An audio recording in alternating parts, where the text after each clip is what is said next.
Hello everyone, welcome back to my channel. आज मैं आप लोग के साथ रिसर्च एंड स्टैटिस्टिक्स के चैप्टर फर्स्ट के टॉपिक थर्ड को डिस्कस करूंगी, जिसका नाम है steps of scientific method.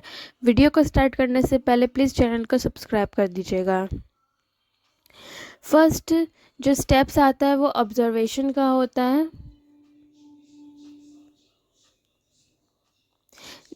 First step होता है ऑब्जर्वेशन साइंटिफिक मेथड में। अब हम उसको पॉइंट वाइज डिस्कस करेंगे। फर्स्ट देखेंगे the scientific method starts with careful observation of natural events और फिनोमिना। जो साइंटिफिक मेथड होता है और उसका जो फर्स्ट स्टेप होता है ऑब्जर्वेशन, वो केयरफुली हम किसी भी इवेंट को ऑब्जर्व करते हैं।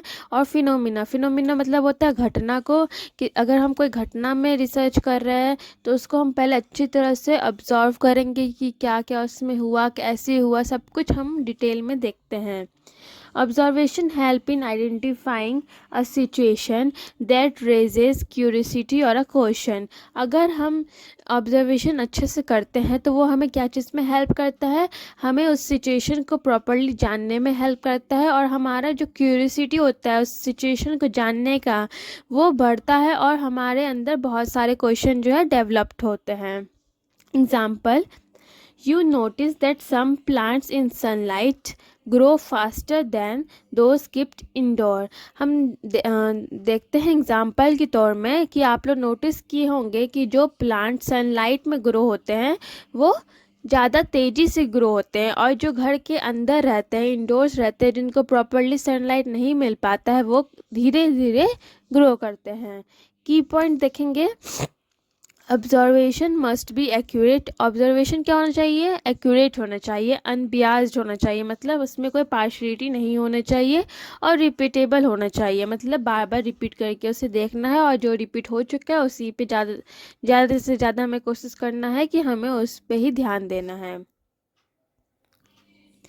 सेकेंड स्टेप देखेंगे प्रॉब्लम आइडेंटिफिकेशन एंड क्वेश्चन। इसका फर्स्ट पॉइंट है, आफ्टर ऑब्जर्वेशन अ प्रॉब्लम और question is identified that need explanation. Observation के बाद क्या होता है, हमें जैसे जाना कि क्यूरियोसिटी हमारी बढ़ जाती है, हमारे अंदर बहुत से क्वेश्चन डेवलप होते हैं, तो उस क्वेश्चन और उस क्यूरियोसिटी का क्या ज़रूरी होता है, एक्सप्लेनेशन हमें चाहिए रहता है, हमें ज़रूरत पड़ती है उसका एक्सप्लेनेशन की, हम उसके बारे में और डीपली जान पाए। It should be specific and testable. वो स्पेसिफिक होना चाहिए, उसका एक रीज़न होना चाहिए स्पेसिफिकली, और वो टेस्टेबल होना चाहिए, मतलब वो पहले से चेक्ड होना चाहिए। एग्जाम्पल में देखेंगे, does sunlight affect plant growth. क्या जो सनलाइट रहता है वो प्लांट ग्रोथ को अफेक्ट करता है कि नहीं। थर्ड देखेंगे रिव्यू ऑफ लिटरेचर, जिसको हम बैकग्राउंड रिसर्च भी बोलते हैं। फर्स्ट पॉइंट है इसका, before forming a hypothesis scientist study existing information और previous research on the topic.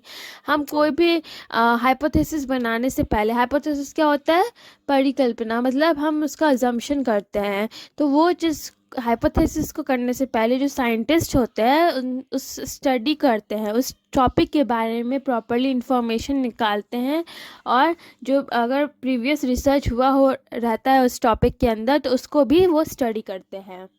This help avoid duplication and give direction for the experiment. इससे क्या होता है, डुप्लीकेशन नहीं होता है, मतलब बार बार वही रिसर्च जो है रिपीट नहीं होगा, मतलब वही प्रोसेस जो है रिपीट नहीं होगा। फिर give direction for the experiment, और उससे क्या होगा, साइंटिस्ट को मतलब एक गाइडेंस मिलेगा, एक डायरेक्शन मिलेगा कि कैसे हमें रिसर्च को करना है, कैसे प्रोसेस से करना है। एग्जाम्पल में देखेंगे, reading earlier studies on photosynthesis and plant growth.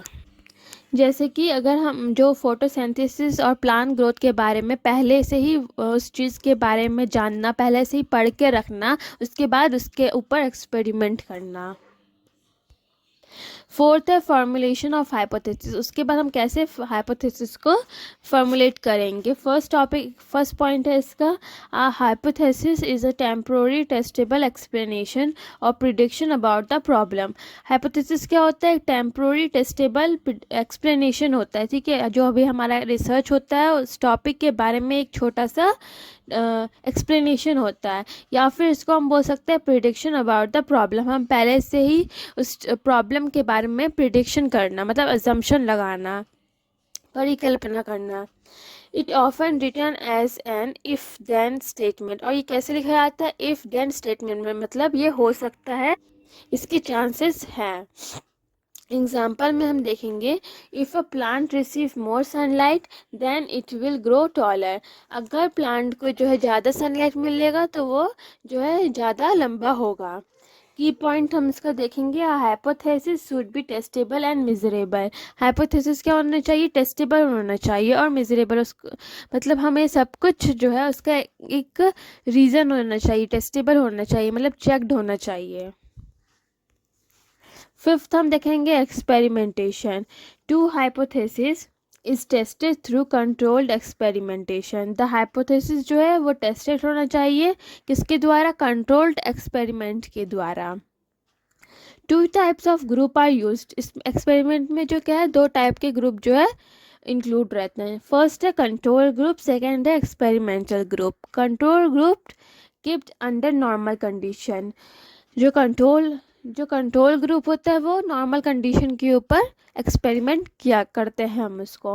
और एक्सपेरिमेंटल ग्रुप में given the variable to test more sunlight. और इसमें जो है हम तरह तरह से जो है एक्सपेरिमेंट करते हैं कि एक ही रिजल्ट आ रहा है कि नहीं। जैसे कि हम उसको, उस प्लांट को हम ज़्यादा सनलाइट देख के देखेंगे। Example, keep one plant in sunlight and one shade providing the same water and soil।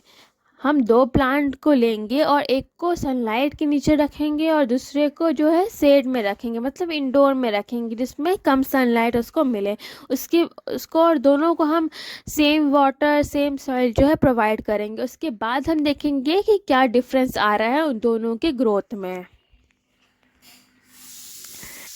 Six point है डाटा कलेक्शन। फर्स्ट पॉइंट है इसका, observe and record management changes and result during the experiment. हमें जो है observe करना और record करना है, जो भी हम मैनेजमेंट कर रहे हैं, जो भी चेंजेस हम देख रहे हैं प्लांट के बीच में, और जो भी हमारा आउटकम्स निकल के आया, मतलब रिजल्ट निकल के आया उस एक्सपेरिमेंट के द्वारा। जिस प्लांट को हम सनलाइट में रखे वो कैसे ग्रो कर रहा है, या फिर जिसको हम शेड में रखें जिस प्लांट को, वो कैसे ग्रो कर रहा है, उसके बारे में है। जो भी आउटकम हमें निकल के आ रहा है उसको हम मतलब रिकॉर्ड करेंगे, ऑब्जर्व करेंगे। डाटा कैन बी क्वांटिटिव और क्वालिटिव बिहेवियर। क्वांटिटिव मतलब क्या होता है? नंबर या मेजरमेंट में, और क्वालिटिव होता है डिस्क्रिप्शन में, कि उसमें हमें पूरा डाटा कलेक्ट करना है। एग्जाम्पल में, measure plant height every 3 day. हमें प्लांट का जो हाइट है वो मेज़र करना है हर तीसरे दिन। सेवन्थ हम देखेंगे डाटा एनालिसिस। फर्स्ट पॉइंट है इसका, organise data in tables graph और चार्ट। जो हमें डाटा कलेक्ट करेंगे हमें उसमें किस में ऑर्गेनाइज करना है? टेबल, ग्राफ या चार्ट में। सेकेंड है, use statistical method to interpret result and find pattern और रिलेशनशिप। हमें स्टैटिस्टिकल मेथड का यूज़ करना है, जो भी हम रिजल्ट, जो भी हमारा आउटकम निकल के आता है उसको इंटरप्रेट करने के लिए। और फाइंड पैटर्न और रिलेशनशिप। एग्जाम्पल हम देखेंगे, compare average growth rate of the two plant groups. हमें कंपेयर करना है दोनों के ग्रोथ रेट को, जो भी हम जो प्लांट लेते हैं उसको हमें कंपेयर करना है एक दूसरे से, और उसके एवरेज ग्रोथ हमें जो है निकालना है। 8 हम देखेंगे कंक्लूजन। फर्स्ट पॉइंट है इसका, based on data analysis divide whether your hypothesis is supported और रिजेक्टेड।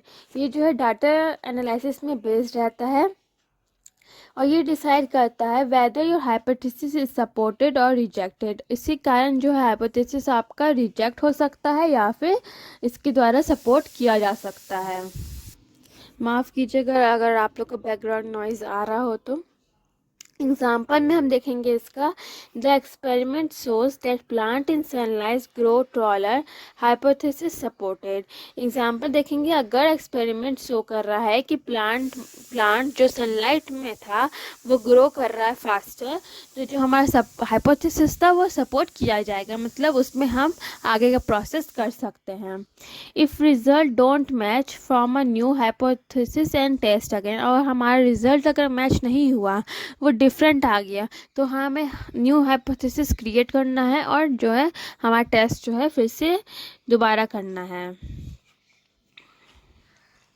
9th है reporting and communication, share finding with other scientist और द पब्लिक थ्रू। हमें जो है अपने फाइंडिंग्स को शेयर करना है और उसके पब्लिकली करना है, और जो अदर साइंटिस्ट उस पर पहले से ही कर चुके हैं उसको भी हमें देखना है, समझना है। रिपोर्ट करना है अपने हाइपोथेसिस को, रिसर्च पेपर देखना है, अपने रिसर्च को प्रेजेंटेशन करना है।